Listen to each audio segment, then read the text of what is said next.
আসসালামু আলাইকুম প্রিয় দর্শক, অন্য মঞ্চের আলোচনায় আপনাদের সকলকে আমন্ত্রণ জানাচ্ছি।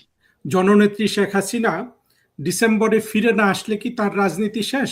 প্রশ্নটা কেন করছি, কারণ হলো যে বাংলাদেশের যারা মোটামুটি ইনফ্লুয়েন্সার, কেউ ছদ্মবেশী, কেউ স্বাধীনতা বিরোধী, কেউ স্বাধীনতার পক্ষের, সবাই এটাই বলা বলি করছে যে যদি শেখ হাসিনা না আসেন তার রাজনীতি শেষ, আওয়ামী লীগের রাজনীতি শেষ।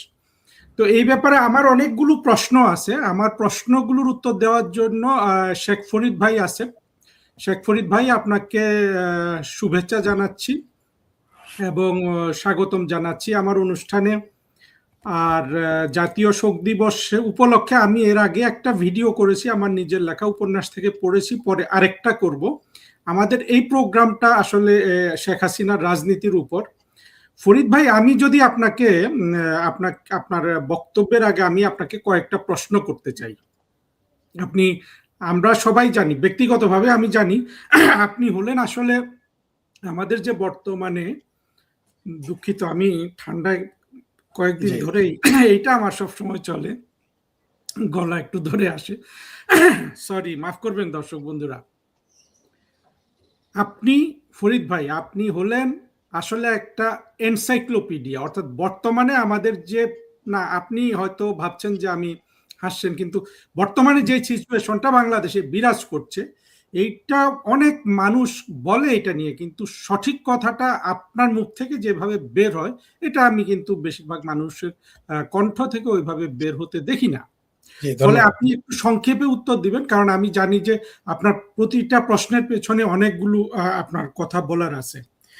সরি, এখনো আমার প্রশ্ন হলো যে শেখ হাসিনা আজকে মরে গেলেন, শেখ হাসিনা ডিসেম্বরে ফিরে আসলেন না, তাহলে কি, এটা আমি আরেকটা লাল বদরের একটা ভিডিও দেখে প্রশ্নটা করছি, তাহলে কি তারেক রহমান বিদ্যুতের সমস্যার সমাধান করতে পারবেন? তাহলে কি তারেক রহমান বাংলাদেশের জঙ্গি উত্থান ঠেকাতে পারবেন? তাহলে কি তারেক রহমান বাংলাদেশের আইন শৃঙ্খলা পরিস্থিতির উন্নতি করতে পারবেন? এই তিনটা প্রশ্ন আমি একটা লাল বদরের ভিডিও থেকে করলাম, যেটা ওই লাল বদর তারেক রহমানকে চ্যালেঞ্জ হিসাবে দেখিয়েছেন। আপনি কি বলেন ফরিদ ভাই? প্রথমে এই যে লাল বদর যেটা বলেছেন যে বিদ্যুতের চ্যালেঞ্জ বা অন্যান্য সমস্যা বাংলাদেশের যেগুলো জাতীয় সমস্যা হিসেবে তুলে, সেটা নিয়ে ছোট্ট করে উত্তর দিই। সেটা হলো যে তারেক রহমান এটা পারবেন না। সেটা শেখ হাসিনা জীবিত থাকলো, না মারা গেল, না আওয়ামী লীগ ফিরে আসলো, এটার সাথে এটার সম্পর্ক নেই। তারেক রহমান যে পারবেন না তার সুস্পষ্ট প্রমাণ আমরা পেয়ে গেছি। এটা কেবলমাত্র আওয়ামী লীগ সরকার বা জননেত্রী শেখ হাসিনা যদি ক্ষমতায় থাকতেন তাহলে সমস্যার সমাধান হতো, কারণ তিনি ক্রাইসিস ম্যানেজার হিসেবে পরিচিত। এটা আমাদের গবেষণা না, আমাদের মন্তব্য না, এটা বিদেশিরাই সবসময় বলেছেন যে বাংলাদেশের ক্রাইসিস ম্যানেজার হচ্ছেন শেখ হাসিনা, যিনি যে কোনো ক্রাইসিসকে সমাধান করে ফেলেন, ম্যানেজ করে ফেলেন, তার জন্য সেই উপাধি তারা দিয়েছে। তারেক রহমান পারবে না সেটা যেমন আমরা 2001 থেকে 2005-06 দেখেছি যে তার সেই খাম্বা ছাড়া আর কিছুই দেখি নাই আমরা। এইবার তো খাম্বাও নাই, অন্তত গতবার তো খাম্বা পাওয়া গিয়েছিল। এইবার জননেত্রী শেখ হাসিনা যে রেখে গিয়েছেন পারমাণবিক বিদ্যুৎ কেন্দ্র, সেগুলোও বন্ধ হতে চলেছে। সুতরাং আমরা বুঝতে পারতেছি তার এই 4 মাসের কার্যক্রমে, কারণ আমরা যদি সেই ইংরেজি শব্দটা, যেটা বাংলা অনুবাদ হচ্ছে যে সকালে সূর্য দেখলেই বোঝা যায় দিনটা কেমন যাবে, যদি সেই হিসেবে আমরা তুলনা করি, তাহলে 4 মাসে আমরা যা দেখলাম, এই দেশে বিনিয়োগ বন্ধ, চাকরি প্রতিদিনই হাজার হাজার মানুষের চাকরি থেকে চাকরিচ্যুত করা হচ্ছে, মানে বেকার হয়ে যায়, চাকরিচ্যুতি নয়, কারখানা বন্ধ হয়ে যায়। চাকরিচ্যুতি তো আলাদা জিনিস, সরাসরি কার ফ্যাক্টরি বন্ধ হয়ে যাচ্ছে। বিশেষ করে বেসরকারি কারখানাগুলো যেভাবে বন্ধ হতে চলেছে, তাতে প্রতিদিনই হাজার হাজার মানুষের চাকরি যায়, যাদের ছুটিতে যায় আর তারা জানে আর চাকরি থাকবে না।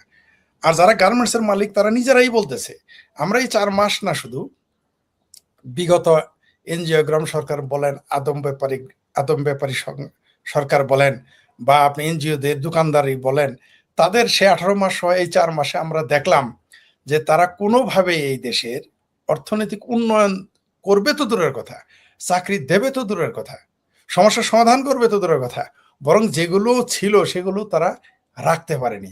সুতরাং তারা পারবে বলে আমার মনে হয় না, সম্ভাবনা আমি দেখতেছি না তাদের খাজিলতে। এই দেশের সরকারই যখন বলে যে সরকারের লোক এবং মন্ত্রী যখন বলে বিএনপির বড় নেতারাই বলে যে এই দেশে গণতান্ত্রিক নির্বাচন সম্ভব নয়, তৃতীয় বিশ্বে বলেছে যে বাংলাদেশের মতো জায়গায় নির্বাচন সম্ভব। রিজভী সাহেব বলেছেন, যাকে দুষ্ট লোকেরা কেসিকি গেট বলে বা নাটা রিজভী বলে ডাকে। আবার একজন মন্ত্রীকে শুনলাম, তিনি বললেন যে তারা বেতনও দিতে পারবেন না, এরকম সমস্যা হয়ে গেছে। আর তাদের সমাধান একটাই আছে, তাহলে তারা শুধু বলবে যে এটা শেখ হাসিনা সরকার দায়ী, এছাড়া তাদের হাতে কোনো সমাধান নাই। আর তার সাথে আরো কিছু বলতে পারে যে এর জন্য ভারত দায়ী, এছাড়া তাদের কাছে আর কোনো সমাধান আপাতত দেখতেছি না। আর যে যে যাদের কথা বললেন, যে সমস্ত লাল বদর, নীল বদর, হলুদ বদর বা ধলা বদর, টুপিওয়ালা বদর, টুপি সারা বদর, দাড়িওয়ালা বদর, দাড়ি সারা বদর, আমার মানে আপনার মোসালা মোজ সারা যত বদরই থাকুক, তো তারা যারা বলতেছে যে শেখ হাসিনা যদি ডিসেম্বরে না ফিরে, আওয়ামী লীগের রাজনীতি শেষ, জননেত্রী শেখ হাসিনা যদি ডিসেম্বরে না আসতে পারেন, বাংলাদেশ আওয়ামী লীগ শেষ। তো এরা তো আগেই বলে রেখেছে, শেখ হাসিনা থাকতেই তো তারা বলেছে যে আওয়ামী লীগ দাফন হয়ে গেছে, আওয়ামী লীগের কবর হয়ে গেছে, এটা তো আগেই বলে ফেলেছে তারা। নতুন করে তাদের কাছ থেকে তো আমাদের কোনো হাদিস বাণী শোনার তো দরকার নেই, তারা ওগুলো বলবেই। তারা যদি কালকে আওয়ামী লীগও ক্ষমতায় চলে আসে, আসার 1 ঘন্টা আগেও বলবে যে সব ঠিক আছে।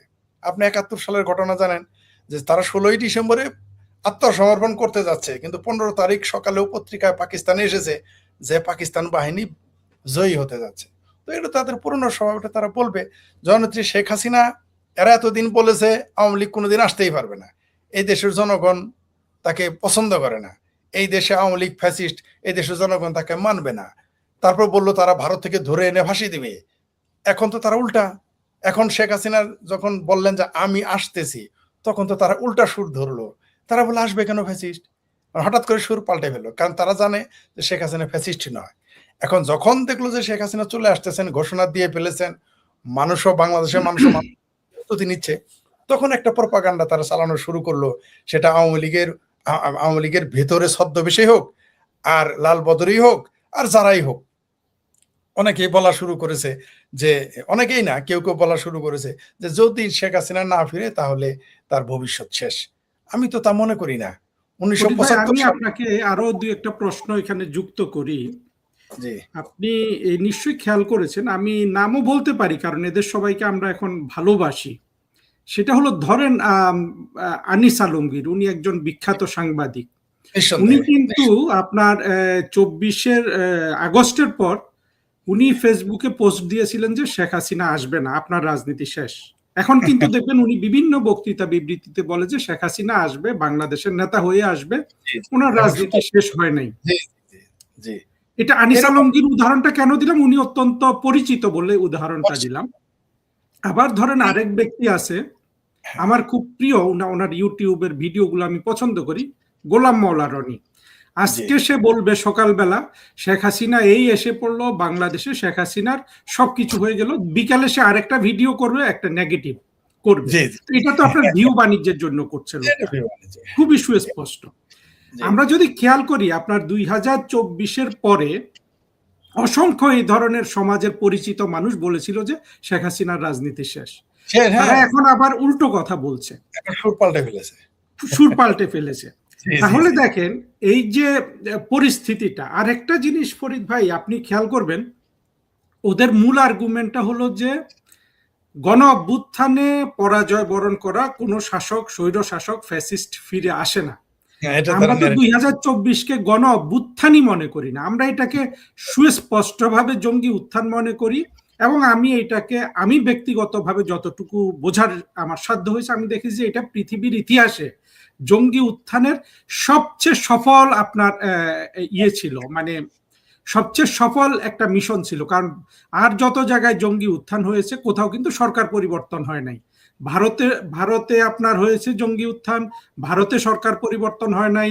আমেরিকাতে জঙ্গি অ্যাটাক হয়েছিল 11-তে, আমেরিকাতে আপনার সরকার পরিবর্তন হয় নাই। শুধু বাংলাদেশে জঙ্গি উত্থানে সরকার পরিবর্তন হয়েছে।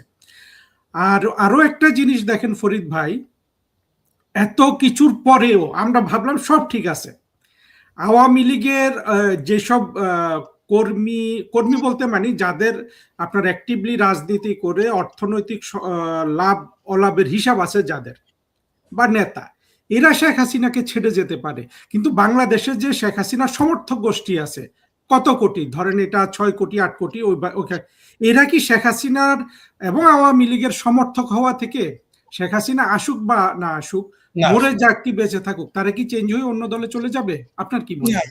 আমি তা মনে করি। আপনি চমৎকার, মানে খুবই জাতীয় জনগণ গুরুত্বপূর্ণ একটা কথা বলেছেন, যে যারা আওয়ামী লীগে এসে, সেটা আধা আওয়ামী লীগ হোক, ফুল আওয়ামী লীগ হোক, সুবিধা নিয়েছে, তারা কি করবে আমি জানি না।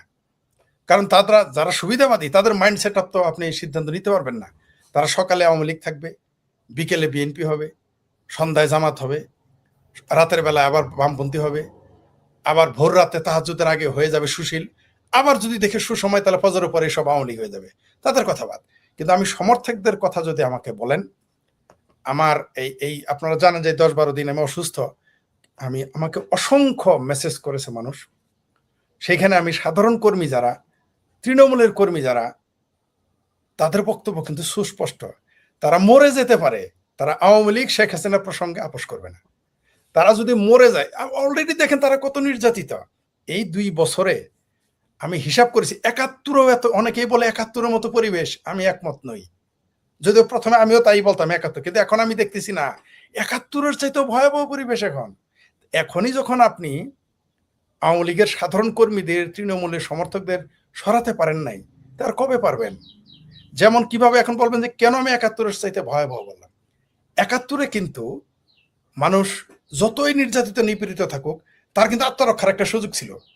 সে ট্রেনিং এ চলে যেত ভারতে, অথবা বাংলাদেশেরই কোনো মুক্তিযুদ্ধের ক্যাম্পে গিয়ে মুক্তিযোদ্ধাদের কাছে গিয়ে বা সংগঠকের কাছে গিয়ে বলতো যে আমাকে অস্ত্র দাও, আমি মুক্তিযুদ্ধ করব। তারা প্রতিরোধ করতে পারত, রাতে পালিয়ে থাকতে পারত। এই অবস্থা ছিল। এমনকি সাধারণ জনগণ তাদের কিন্তু জায়গা দিত থাকার, খাবার যায়। কারণ মুক্তিযোদ্ধারা তো ঘাড়ে তো সিরামুড়ি আর মাছ ভাত নিয়ে তারা যুদ্ধে নামে নাই, তারা তো খালি পেটে একটা বন্দুক নিয়ে যাইতো, কেউ বন্দুক ছাড়াও নামতো গেরিলা ফাইটের জন্য। তো তখন মানুষ তাদের সহজ, এখন কিন্তু সেই সুযোগ রাখে নাই। এখন আওয়ামী লীগের যারা, তাদের আত্মগোপনে থেকে একেবারে আন্ডারগ্রাউন্ড, যেমন স্বাধীনতার 25 বছর, পাকিস্তানের মুক্তিযুদ্ধের আগে 25 বছর পাকিস্তানে কমিউনিস্ট পার্টি নিষিদ্ধ ছিল, তাদের বিভিন্নভাবে রাজনীতি করতে হতো। ঠিক আওয়ামী লীগকে এখন নিষিদ্ধ অবস্থায় তাকে রাজনীতি করতে হচ্ছে। তার বিরুদ্ধে পুরো দেশের আইন শৃঙ্খলা সবাই, তো আগে ছিল পাক বাহিনী, এখন আগে ছিল তার সহকারী ছিল রাজাকার আল বদর আল শামস, আর এখন দেখেন আপনি তার সাথে বিএনপি, জামাত, হেফাজত, চামরা নাইব, যত পীর সারা, চামরা আল্লাহ চামরা যারা পীর সহ যারা আছে পাকিস্তানের পক্ষে, তারা সব এখন সেই 71-এর সাথে ভয়াবহ পরিবেশ এখন। তো এখনই আপনি আওয়ামী লীগের সমর্থকদের আপনি সরাইতে পারেন নাই। তাদের পরিবার নারীদের ধর্ষণ করা হচ্ছে, তাদের কাছ থেকে চাঁদা নেওয়া হচ্ছে, তারা এমনও হচ্ছে যে এখন তাদের দোকান খুললে ট্যাক্স দিতে হচ্ছে। অনেকেই তো খুলতে পারতেছে না, আত্মগোপনে চলে গেছে। যারা খুলে রাখছে তাদের ট্যাক্স দিয়ে তাদের এখন জিজিয়া কর দিতে হচ্ছে। অনেকটা জিজিয়া করের মতো বিএনপি জামাতকে জিজিয়া কর দিয়ে তাদের টিকে থাকতে হচ্ছে, আর অধিকাংশ আত্মগোপনে। তো এখনই আপনি তাদের পারেন নাই। কয়জন আওয়ামী লীগের লোক বিএনপিতে যোগ দিয়েছে? কয়জন জামাতে যোগ দিয়েছে? 1 কোটিতে কয়জন? 1 কোটিতে 1000 লোক তো যায় নাই এখনো। তাহলে যেহেতু 1 কোটিতে 1000 লোক এখন আওয়ামী লীগ ছাড়ে নাই, তো আওয়ামী লীগ তারা কেন ছাড়বে? আর আওয়ামী লীগ তো এমন একটা বিষয় যে এটা তো সরে আসতে পারবে না, তারা সরে আসতে পারে না। কারণ আর সুবিধাবাদীদের কথা আলাদা। আমি মনে করি বাংলাদেশে যতবার আওয়ামী লীগ বিপদে পড়েছে, যতবার বাংলাদেশ বিপদে পড়েছে, এই যে আওয়ামী লীগের সাধারণ কর্মী এবং সমর্থক, তারাই আওয়ামী লীগকে টিকিয়ে রেখেছে, তারাই আওয়ামী লীগের আদর্শ ধারণ করে রেখেছে, তারাই বাংলাদেশকে টিকিয়ে রেখেছে এবং ভবিষ্যতেও রাখবে। মৃত্যু তো যে কোনো মানুষের যে কোনো সময় হতে পারে। আগামীকাল শেখ হাসিনা অসুস্থ হয়ে মারা যেতে পারে, আমি মারা যেতে পারি, আপনি মারা যেতে পারেন, আমাদের যে দর্শক শুনতেছে তাদের মধ্যে 2-4 জন মারা যেতে পারে আগামীকাল। তো মানুষের মৃত্যু তো যে কোনো সময় হতে পারে। তো মারা গেলেই কি আপনি মনে করেন যে রাজনীতি শেষ হয়ে যাবে? 1975 সালের 15ই আগস্টে বঙ্গবন্ধুকে হত্যা করার পরে তো মনে করেছিল বাংলাদেশ আওয়ামী লীগ ভ্যানিশ হয়ে গেছে, কিন্তু তা তো হয় নাই। বরং এখন বাংলাদেশ আওয়ামী লীগ যে কত শক্তিশালী হয়েছে আপনি কল্পনাও করতে পারবেন না। আমি তো সাধারণ মানুষের সাথে কথা বলি, এই মুহূর্তে বাংলাদেশ যে কোনো সময়ের চেয়ে বাংলাদেশে আওয়ামী লীগ সবচেয়ে শক্তিশালী সংগঠন। শুধুমাত্র সেনাবাহিনী মাঠের থেকে উঠে গেলে এই নিষেধাজ্ঞা এগুলো কিচ্ছুই কেয়ার করবে না। এই যে নিষেধাজ্ঞা দিচ্ছেন, অনেকে আমাকে বলে, ফরিদ সাহেব নিষেধাজ্ঞা তুলে নেওয়ার জন্য আপনি কথা বলেন না কেন? অনেকে বলে এইভাবে। আমি বলেছি তো আমি তো এই নিষেধাজ্ঞা মানিই না, তো আমি তুলে নেওয়ার কথা কি বলবো? ফরিদ ভাই, আমার আরো 2টা কথা মনে আসছে। আপনার নিষেধাজ্ঞার আগে আপনি ওই জায়গাটায় যে ছিলেন, যে 71-এ আমরা এত বিপদে ছিলাম না, আসলে এটা দেখেন কেন ছিলাম না, 71-এ কিন্তু বাংলাদেশের স্বাধীনতা বিরোধী যারা, তাদের কিন্তু সমাজে কোনো প্রভাব ছিল না, জি, তারা মুক্তিযুদ্ধ বিরোধী হয়েছে, এদের সবাইকে একা কাদের সিদ্দিকী কিন্তু মেরে ফেলতে পারতো, মানে তারই সক্ষমতা ছিল যে সে সময় মেরে ফেলা, কিন্তু সেটা আমরা করিনি। এখন তাদের সমাজে অনেক প্রভাব প্রতিপত্তি বেড়ে গেছে। আমার মনে হয় আপনি যে বলেছেন যে 71-এর চেয়ে সময়টা খারাপ, এই কারণেও কিন্তু এখন সময়টা অনেক বেশি খারাপ।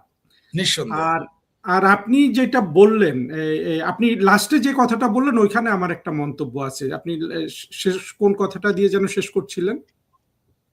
যে বাংলাদেশের মুক্তিযুদ্ধের পক্ষে যারা, তারা একজনও তো আওয়ামী লীগের বাইরে চলে যায় না, অন্য দলে যোগ দেয় নাই, না এবং না, তারা যায়নি। আর একটা জিনিস দেখেন, আওয়ামী লীগের এখন যে আমাদের যদি আমরা গত 15-20 বছরের বাংলাদেশের রাজনীতিটা দেখি, সেখানে আমরা দেখব যে আপনার রাজনীতি বলেন বা দেশের উন্নয়ন বলেন, কোনো কাজে কিন্তু এই দলগুলোর কোনো ভূমিকা নাই। বিশেষ করে বিএনপি যখন ক্ষমতায় আসলো, আসার পরে গত 6 মাসে আমরা কিন্তু একটা সিদ্ধান্ত তাদের নিতে দেখলাম না আপনার দেশের পক্ষে ভালো হবে এমন কিছু। আর সবচেয়ে বড় কথা আমি বলি, তারেক রহমান সাহেব তো তিনি কিভাবে বসবেন একটা একটা সভা সমিতিতে, এটাই ঠিক করতে পারেন নাই। তাহলে এই ধরনের একটা প্রধানমন্ত্রী কিভাবে তিনি বাংলাদেশটা চালাবেন, আপনার কি মনে হয়?